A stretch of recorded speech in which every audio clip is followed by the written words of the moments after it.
अगर आपके Suzuki Burgman street 125 या सुजुकी बर्गमन स्ट्रीट EX में स्टार्टिंग का प्रॉब्लम हो रहा है तो हो सकता है कि ये स्पार्क प्लग के वजह से हो रहा हो। वैसे भी स्पार्क प्लग रेगुलर इंटरवल में क्लीनिंग तो करना ही चाहिए, अगर ज़रूरत महसूस हो तो चेंज भी करवाना चाहिए। तो सुजुकी बर्गमन की किसी भी सीरीज में स्पार्क प्लग चेंज करना बहुत ही आसान है, ये कोई भी कर सकता है। इसके लिए आपको seat assembly and boot space को अनस्क्रू करके अनइंस्टॉल कर लेना है। उसके बाद फ्रंट फ्लैप को अनइंस्टॉल करना है। देन आपको स्पार्क प्लग कैप दिखाई देगा, उसे पुल आउट कीजिए। स्पार्क प्लग पुलर के इस्तेमाल से आप धीरे से स्पार्क प्लग को स्क्रू आउट कीजिए। इसके बाद नया स्पार्क प्लग पुलर में डाल के उसे स्क्रू इन कर दीजिए। देन स्पार्क प्लग कैप को प्रॉपरली इंसर्ट कर दीजिए। तो हो गया आपका सुजुकी बर्गमन स्ट्रीट 125 या सुजुकी बर्गमन स्ट्रीट EX का स्पार्क प्लग चेंज। उसके बाद जैसे जो कुछ था वैसे आप लगा दीजिए।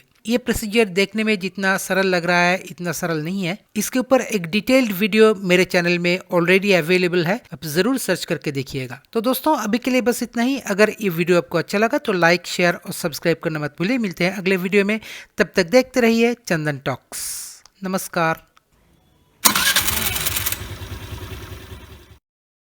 आज हम सुजुकी बर्गमन स्ट्रीट 125 का हेडलैम्प का लेवल एडजस्टमेंट के बारे में बात करेंगे। ये एक बहुत ही आसान तरीके से आप कर सकते हैं। वैसे तो कंपनी से ऑप्टिमम लेवल पे इसे सेट किया जाता है, पर अगर आपको वो सेटिंग्स सफिशिएंट ना लगे तो आप जरूर बहुत ही आसानी से अपना सुजुकी बर्गमन स्ट्रीट का हेडलाइट का जो लेवल है उसे एडजस्ट कर सकते हैं। आप अगर हेडलैम्प के नीचे की तरफ से सीधा अंदर की तरफ देखें तो वहां पे आपको ऐसा एक एडजस्टमेंट स्क्रू दिखाई देगा। ये एक 4 हेड स्क्रू है, मतलब कि प्लस हेड स्क्रू है, और इसको घुमाने के लिए, रोटेट करने के लिए सिर्फ एक छोटा सा 4 हेड स्क्रू ड्राइवर का जरूरत पड़ती है। अगर आपके पास छोटा सा 4 हेड स्क्रू ड्राइवर नहीं है तो डिटैचेबल स्क्रू ड्राइवर हेड का आप इस्तेमाल कर सकते हैं, जैसे कि मैं करूंगा। तो इसके लिए यहाँ पे जितना स्पेस दिया है ये बहुत ही कम स्पेस है।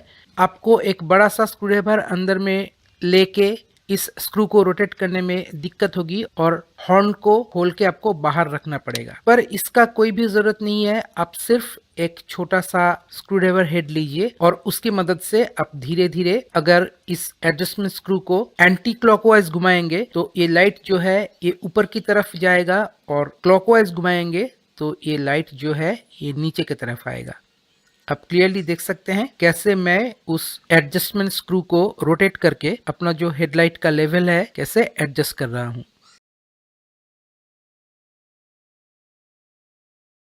तो दोस्तों अगर ये वीडियो आपको अच्छा लगा तो लाइक, शेयर और सब्सक्राइब करना मत भूलिए। मिलते हैं अगले वीडियो में।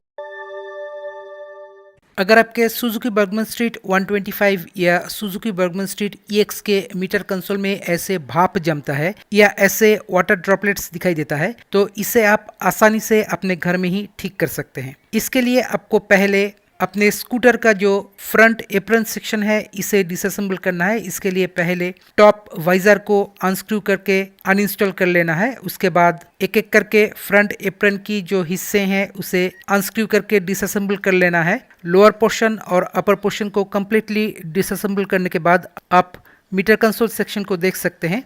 तो थोड़ा सा अंदर की तरफ अगर आप देखें तो यहाँ पे आपको मीटर होल्डिंग स्क्रूज दिखाई देगा। ये मीटर होल्डिंग 4 स्क्रूज को अनस्क्रू करके आप मीटर असेंबली को बाहर निकल सकते हैं। यहाँ पे मीटर कंसोल की जो कनेक्टर केबल है उसे भी सावधानी से डिटैच करने की ज़रूरत है। उसके बाद मीटर कंसोल को वर्क बेंच में ला के उसके जो स्क्रूज है उसे अनस्क्रू करके मीटर कंसोल को खोल लेना है। देन सॉफ्ट कॉटन से या माइक्रोफाइबर क्लॉथ से वाटर ड्रॉपलेट्स को साफ कर लीजिए, सुखा लीजिए। देन मीटर कंसोल असेंबली को रिवर्स ऑर्डर में फिक्स कर दीजिए और व्हीकल में फिट कर दीजिए। पर ये जो प्रोसेस हमने जल्दी जल्दी में बताया ये इतना जल्दी में होने वाला आसान या सरल काम नहीं है। इसके ऊपर एक डिटेल्ड वीडियो मेरे चैनल में ऑलरेडी डाला हुआ है, आप ज़रूर उसे सर्च करके देखिएगा तो आपको इस कंप्लीट प्रोसेस का एक डिटेल्ड इन्फॉर्मेशन मिल जाएगा। तो दोस्तों अगर ये वीडियो आपको अच्छा लगा तो लाइक, शेयर और सब्सक्राइब करना मत भूलिए। मिलते हैं अगले वीडियो में, तब तक देखते रहिए चंदन टॉक्स। नमस्कार।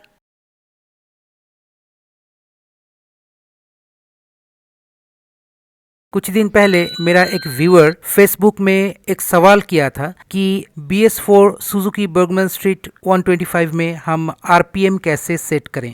तो उसी का प्रोसेस आज हम दिखाएंगे। पहले तो आप आइडियल RPM कितना होना चाहिए BS4 सुजुकी बर्गमन स्ट्रीट में वो सुनते रहिए। उसी के साथ हम दिखाएंगे कि कहां से कैसे आप RPM को एक्सटर्नली सेट कर सकते हैं। एक तो आप कंप्लीट मैकेनिकली टैकोमीटर से मतलब कि एक्सटर्नल RPM मीटर से RPM को सेट कर सकते हैं। अगर आप उस झंझट में नहीं पढ़ना चाहते हैं तो आइडियल RPM कितना होना चाहिए उसका साउंड सुनिए मेरे वीडियो में और उसके हिसाब से अपना RPM सेट कीजिए। यहाँ पे देखिए एक कट लगा है, यहाँ से आप एक स्क्रू ड्राइवर डालेंगे, माइनस हेड स्क्रू ड्राइवर, और जहाँ पे हम दिखा रहे हैं इस स्क्रू को एडजस्ट करके बहुत ही थोड़ा बहुत एडजस्ट करना है आपको। एडजस्ट करके आप आइडियल RPM को सेट कर सकते हैं। पर RPM सेट करने से पहले बहुत देर तक आपको ये स्कूटर चलाना होगा। इंजन कम्प्लीटली वार्म हो जाने के बाद, पूरा fuel system, air flow system completely functional हो जाने के बाद ही आप RPM को प्रॉपर्ली सेट कर सकते हैं। इसलिए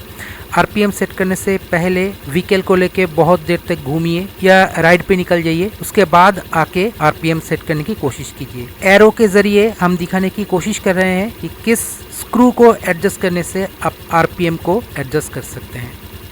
देखते रहिए।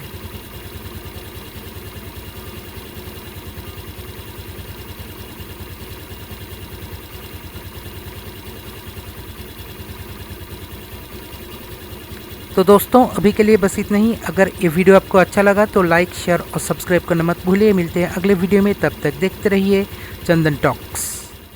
आज हम सुजुकी बर्गमन स्ट्रीट 125 का क्लच शू क्लीनिंग के बारे में बात करेंगे। किसी भी स्कूटर का क्लच शू जो होता है वो इसलिए क्लीन किया जाता है ताकि पिकअप ठीक ठाक रहे और थ्रॉटल रिस्पॉन्स एट पर रहे।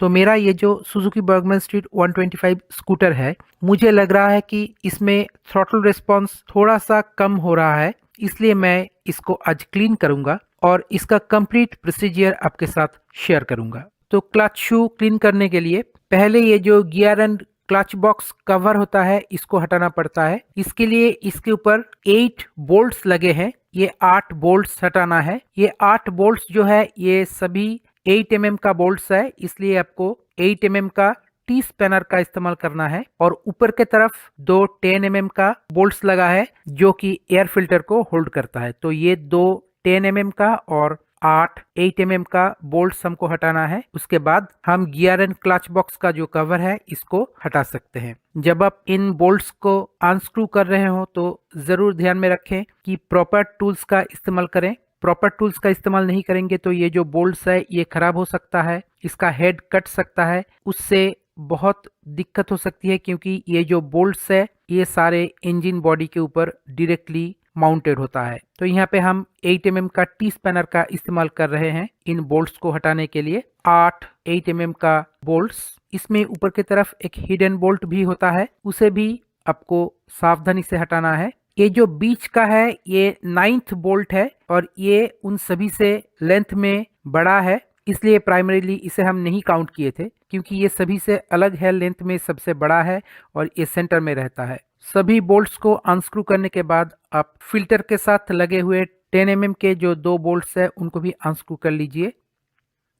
उसके बाद एयर फिल्टर बॉक्स को थोड़ा सा ऊपर की तरफ खींच के किक स्टार्टर को पकड़ के अब थोड़ा सा सामने की तरफ खींचेंगे तो ये gear and clutch box cover जो है ये निकल आएगा। आपको सावधानी से करना है क्योंकि ऊपर की तरफ बेंड एक्सेल होता है, मतलब कि जो सेल्फ स्टार्टर का एक्सेल वहीं पे होता है। तो इसके लिए आपको सावधानी से एकदम हॉरिजॉन्टली सामने की तरफ खींचना है, ऊपर की तरफ या नीचे की तरफ नहीं खींचना है, नहीं तो बेंड एक्सेल खोल के नीचे गिर सकता है, नहीं तो उसमें चोट लग सकता है। इसके अंदर के जो पुर्जे होते हैं वो बहुत ही सेंसिटिव होता है, इसलिए काम करते वक्त सावधानी बरतना जरूरी हो जाता है। इसके साथ और एक चीज का भी ध्यान रखना है, इस कवर के नीचे एक गैस्केट होता है, वो भी खींच के बाहर निकलना आ जाए, उसे भी ध्यान में रखना पड़ता है। उसके बाद अब अंदर देख सकते हैं एक तरफ है फ्लाई व्हील जिसके भीतर में क्लच शू है और दूसरी तरफ जो कॉग व्हील आपको दिख रहा है उसके नीचे वेरिएटर होता है। बेल्ट को एक बार आप इंस्पेक्ट कर लीजिए कि वो फटा है कि नहीं, लूज हुआ है कि नहीं। इस बॉक्स के भीतर बहुत धूल जमा होता है क्योंकि नीचे की तरफ एक ओपनिंग होता है, एयर ओपनिंग, और इसके अंदर में बेल्ट जो है वो घिसता रहता है, इसलिए उसका कण भी यहाँ पे जमा होता रहता है। तो पहले हम फ्लाई व्हील को खोलेंगे, इसलिए ऐसे एक होल्डर की जरूरत पड़ती है। इसको लोकल मैकेनिक्स के भाषा में कैची पुलर बोलते हैं। तो उसको फ्लाई व्हील के साथ ऐसे फंसा के फ्लाई व्हील का जो नट है उसे अनस्क्रू करना है। ये नट्स जो होते हैं ये बहुत ही टाइट होता है, इसलिए प्रॉपर टूल का इस्तेमाल करना जरूरी है। तो यहाँ पे हम बॉक्स स्पैनर का इस्तेमाल कर रहे हैं। ये 17 mm का बॉक्स स्पैनर है। और आपके जानकारी के लिए ये बता दूं, फ्लाई व्हील और वेरिएटर असेंबली का जो नट्स है दोनों ही नंबर 17 का है, दोनों ही 17 नंबर का है, मतलब 17 mm का नट्स है, इसलिए एक ही बॉक्स स्पैनर से आप दोनों को खोल सकते हैं। वैसे तो इन बोल्ट्स को खोलने के लिए इम्पैक्ट रेंच ही इस्तेमाल करना चाहिए। इन सब जगह के लिए इम्पैक्ट रेंच ही परफेक्ट टूल है, पर वो बहुत कॉस्टली है, इसलिए हम उतना इन्वेस्टमेंट नहीं करना चाहते हैं। तो हम इस बॉक्स स्पैनर से अपने हाथों से थोड़ा सा जोर लगा के इसको खोलेंगे। और यहाँ पे सावधानी भी बहुत ज़रूरी है, नहीं तो आपको चोट लग सकता है। तो इसे हम खोल लेंगे और ऊपर का जो फ्लाई व्हील है इसे पुल आउट कर लेंगे। और अभी वक्त है इंस्पेक्शन का। आप देख सकते हैं फ्लाई व्हील के भीतर कुछ चिपचिपा सा जमा हुआ है, कार्बन भी जमा हुआ है। और ये जो है ये क्लच असेंबली है, और इसके ऊपर जो ये ब्राउन ब्राउन सा आपको दिख रहा है ये क्लच शू है। तो आप देख सकते हैं क्लच शू के ऊपर चिकनाहट जमा हुआ है, प्लेन हो गया है। तो इसको हम थोड़ा सा रब कर देंगे सैंड पेपर से, तो ये फिर से खुरदुरा हो जाएगा।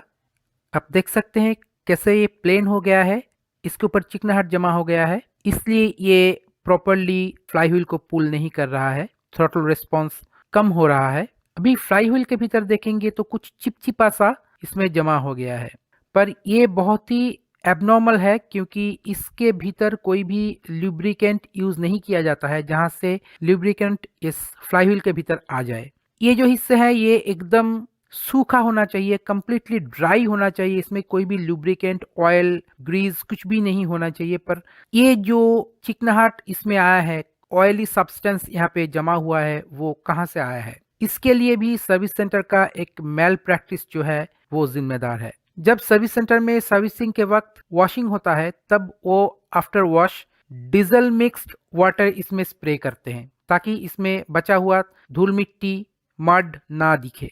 ये भी आई वॉश की एक टेक्निक है सर्विस सेंटर का। जो भी हो, जब वो डीजल मिक्स्ड ऑयल इसमें स्प्रे करते हैं ना पूरे स्कूटर में, तो ये नीचे की तरफ भी स्प्रे करता है। तो इस क्लच एंड गियर बॉक्स का जो कवर है उसके नीचे का जो ओपनिंग है, एयर ओपनिंग है, वहां से इसमें वो डीजल मिक्स्ड वाटर चला जाता है, वही इसमें रह जाता है और बाद में ऐसे चिपचिपे पदार्थ की तरह इसमें एक्यूमुलेट होता रहता है और प्रॉब्लम क्रिएट करता रहता है। तो अगर आपके व्हीकल के सर्विस सेंटर में ऐसा कोई मैल प्रैक्टिस होता हो तो आप बोलिए कि नहीं, आप मत धोइए, मैं घर में जाके अपना वॉश कर लूँगा।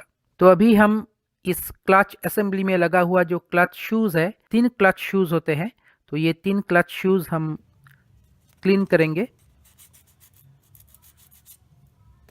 सैंड पेपर से। धीरे धीरे क्लच शूज़ को रब करके उसको हम साफ कर लेंगे।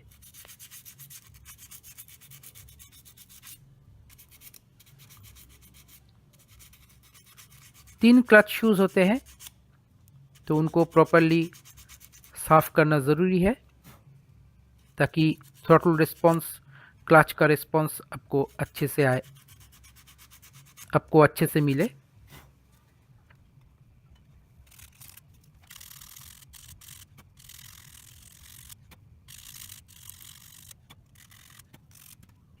तो अच्छी तरीके से क्लच शूज़ को साफ करने के बाद ये जो फ्लाई व्हील है इसको हम पेट्रोल से अच्छी तरीके से साफ कर लेंगे। अब अगर आपके पास पेट्रोल ना हो तो इसके फ्यूल टैंक से ही आप पेट्रोल निकल सकते हैं थोड़ा सा। मैंने वही किया और उसी से मैंने फ्लाई व्हील को अच्छी तरीके से साफ किया।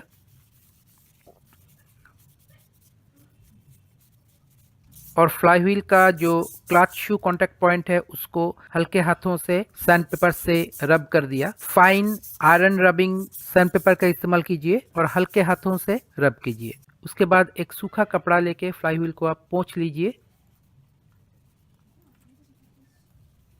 उसके बाद सावधानी से वापस फ्लाई व्हील को लगा दीजिए और 17 mm का जो बोल्ट है उसे कस दीजिए प्रॉपरली।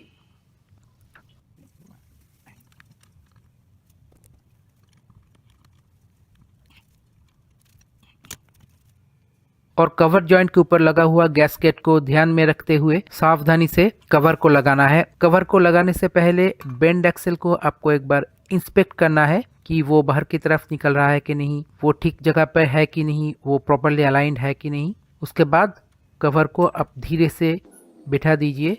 कवर को प्रॉपरली सेट करने के लिए एयर फिल्टर बॉक्स जो है उसे ऊपर की तरफ होल्ड करके रखिए और बॉक्स कवर को हॉरिजॉन्टली रख के थोड़ा सा पुश कीजिए तो ये बैठ जाएगा। उसके बाद सारे 8 mm का बोल्ट्स जो है उसे फिर से टाइटन कर दीजिए स्क्रू इन करके। एयर फिल्टर का 10 mm का नट्स जो भी है वो भी टाइटन कर दीजिए और ध्यान से जो मिडिल वाला सबसे लंबा नट है उसे भी स्क्रू इन कर दीजिएगा। तो दोस्तों ये था सुजुकी बर्गमैन स्ट्रीट 125 का क्लच शू क्लीनिंग का प्रोसीजर। अगर ये वीडियो आपको अच्छा लगा तो लाइक, शेयर और सब्सक्राइब करना मत भूलिए।